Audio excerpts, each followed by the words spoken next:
예. 새정치민주연합 수석대변인 유기용 의원입니다. 오전 현안 브리핑입니다.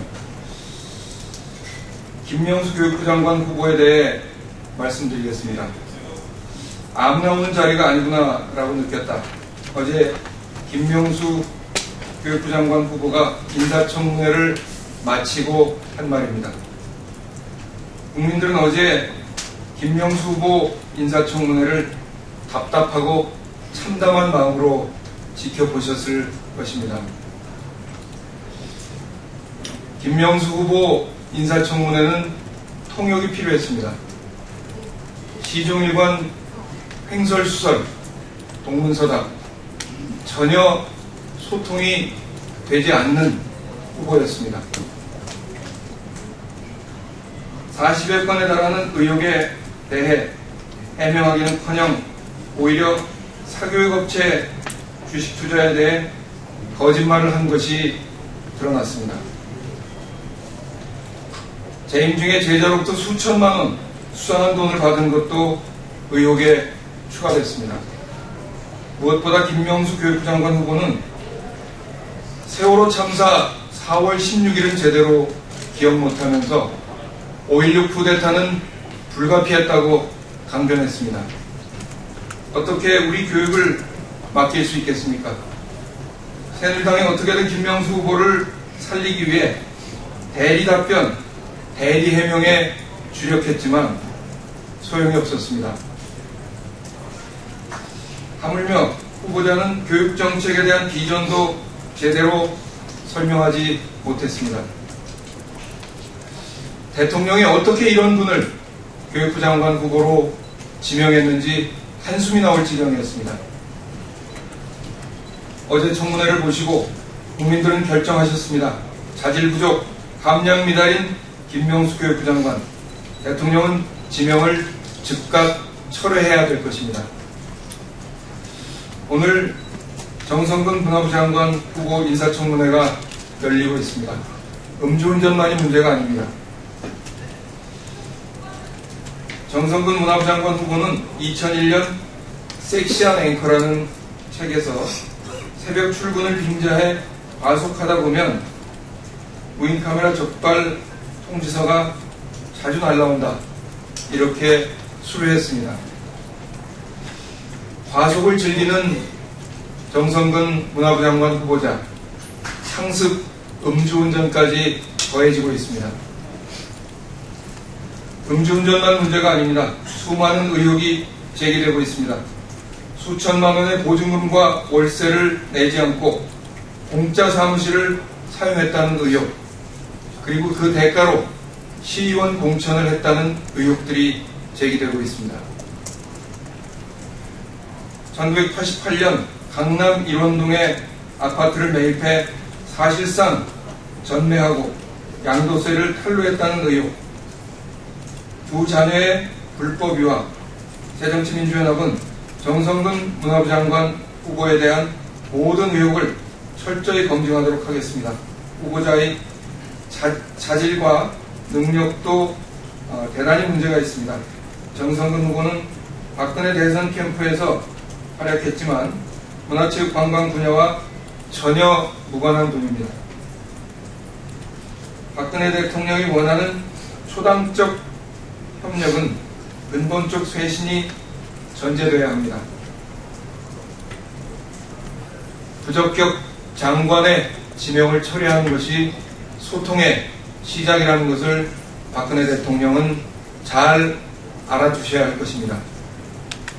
KBS 조대현 신임사장 임명에 우려를 표합니다. 오늘 KBS 이사회가 조대현 전 KBS 미디어 사장을 KBS 신임사장으로 대통령에게 제청한다고 합니다. 새정치민주연합은 KBS가 조대현 신임사장을 선정한 것에 대해 심각한 우려를 표명합니다. 조대현 신임사장은 KBS 부사장으로서 시사 프로그램을 폐지시키는 데 앞장섰고 KBS PD협회 신임 투표에서 불신임됐던 전력이 있는 분입니다. 아울러 KBS 노조는 조대현 신임사장을 부적격자로 선정해 반대하고 있습니다. 새정치민주연합은 KBS가 국민의 방송으로 거듭나기 위해 신임 사장 선출해서 추천위원회를 구성하고 가중다수제를 도입해야 한다고 주장해왔습니다. 조대현 KBS 신임 사장이 위기의 KBS를 국민의 방송으로 이끄는지 정권의 KBS로 후퇴시키는지 새정치민주연합은 주목할 것입니다. 새정치민주연합은 오늘 제50차 최고위원회를 열어서 대전 대덕구의 박영순 후보의 공천을 확정했습니다. 경기도 김포 김두관 후보의 공천을 확정했습니다. 아울러 전남 담양 한평 영광 장성의 이계호 후보의 공천을 확정했습니다.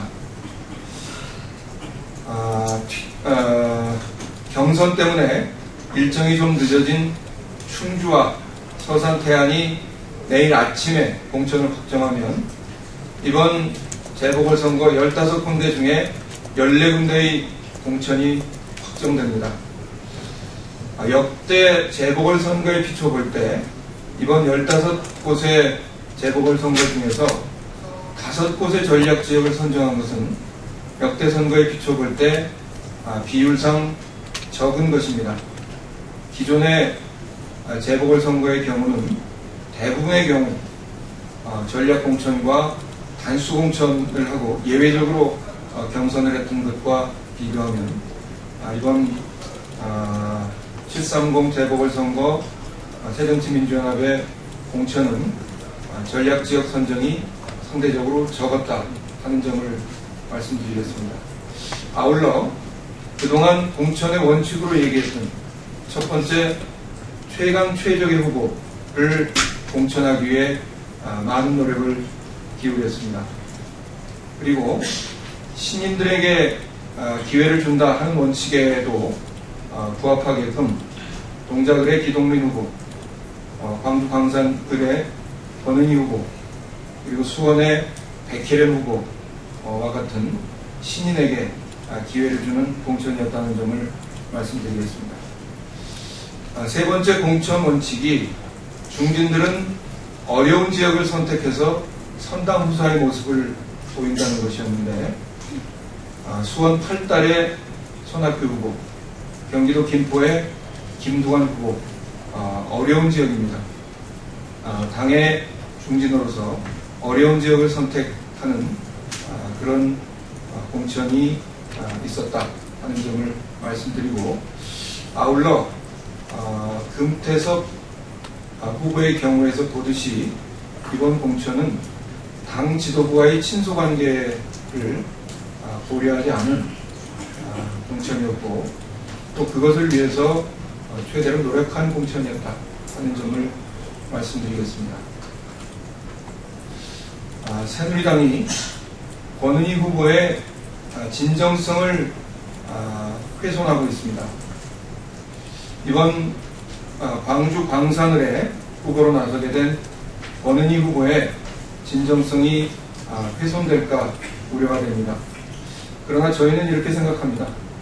권은희 후보의 살아온 모습, 그리고 지난번 대선 국정원의 대선 불법 개입에 맞서는 모습 속에서 권은희 후보 자신이 바로 진정성의 상징이다 하는 점을 말씀드리면서 권은희 후보가 광주 시민들과 그리고 국민들의 사랑을 받는 그런 후보가 되기를 진심으로 바랍니다. 이상입니다.